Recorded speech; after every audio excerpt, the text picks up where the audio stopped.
Hey guys, this is Northville Tech. In this video, we're going to learn how to unlock your debit card on Bank of America app. Open the app by tapping on it.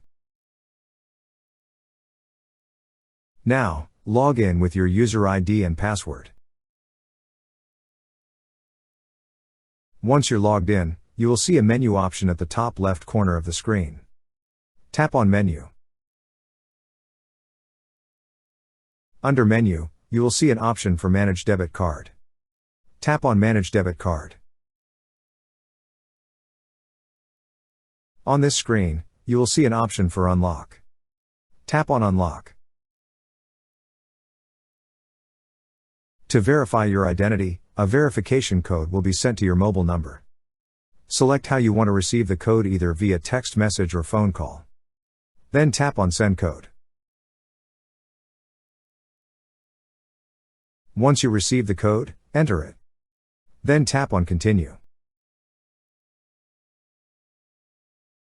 That's how you unlock your debit card on Bank of America app. Thank you so much guys for watching, and if you have not yet subscribed to our YouTube channel, please subscribe to our YouTube channel as we create tech videos related to financial apps almost every day. Also check out our website northvilletech.com for great tech articles, and our recommended resources in the description below for various sign-up bonuses.